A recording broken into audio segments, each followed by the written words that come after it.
এই উইকেন্ডে বা পুজোর ছুটিতে একদিনের জন্য দীঘা ঘুরতে যাওয়ার প্ল্যান করছো, আর তাও যদি হয় বাজেটের মধ্যে, সাথে কবজি ডুবিয়ে বাঙালি খাওয়ার দাওয়ার, ব্যাস আর কি চাই। আজকে তোমাদের জন্য সেরকমই একটা হোটেলের সন্ধান দেব। আমরা বেশ সকাল সকাল 10টা নাগাদ চেক ইন করি।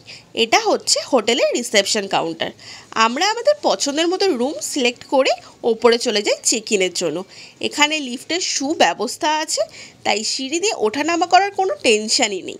রুমে গিয়ে আমরা ব্রেকফাস্টটা সেরে নিই বাটার ব্রেড আর অমলেট দিয়ে। তারপরে ফ্রেশ হয়ে চেঞ্জ করে লাঞ্চের জন্য নিচে চলে যাই। নিচে ওদের হোটেলে ইন হাউস রেস্টুরেন্ট আছে।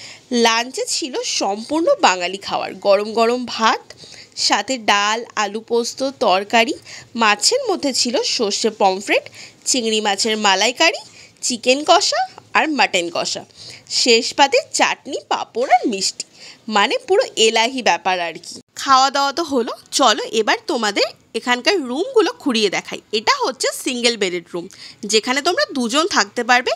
একটা সুন্দর ওয়াশরুম পেয়ে যাবে, সাথে টিভি আর একটা বড় ওয়ার্ডরোব, যেখানে তোমরা নিজেদের জামা কাপড় আরামসে রাখতে পারবে। এটা হচ্ছে 2 বেডেড রুম 4 জনের জন্য। আর এটা হচ্ছে ওদের কনফারেন্স রুম। এটা হচ্ছে হোটেল আশিয়ানা, যেটা রয়েছে নিউ দীঘা সি বিচের থেকে একদমই সামনে। এখানে নন এসি রুমের প্রাইস শুরু হচ্ছে মাত্র 800 টাকা থেকে, আর এসি রুমের প্রাইস শুরু হচ্ছে মাত্র 1300 টাকা থেকে। আমরা তো দুপুরবেলা লাঞ্চ করে একটু বিচ থেকে ঘুরে চলে এসেছি, আর তারপর এসে দেখি আমাদের এখানে সন্ধ্যের জন্য স্ন্যাক্সও দিয়ে দিয়েছে। তারপর আমরা একটুখানি মুভি দেখছিলাম। আচ্ছা, তোমরা কে কে বলতে পারবে এটা কোন মুভি চলছিল, আমাকে অবশ্যই কমেন্ট করে জানিও। তারপর আমরা রাতের ডিনারটা রুমেই অর্ডার করি। চাইনিজ ছিল, সাথে আমরা একটু মাছ ভাজা অর্ডার করেছিলাম। তোমরা কিন্তু এখানকার মেনুতে সব ধরনের খাবারই মোটামুটি পেয়ে যাবে। নেক্সট ডে মর্নিংয়ে আমরা ব্রেকফাস্ট করে চেক আউট করি। ভিডিওটা কেমন লাগলো অবশ্যই কমেন্ট করে জানিও।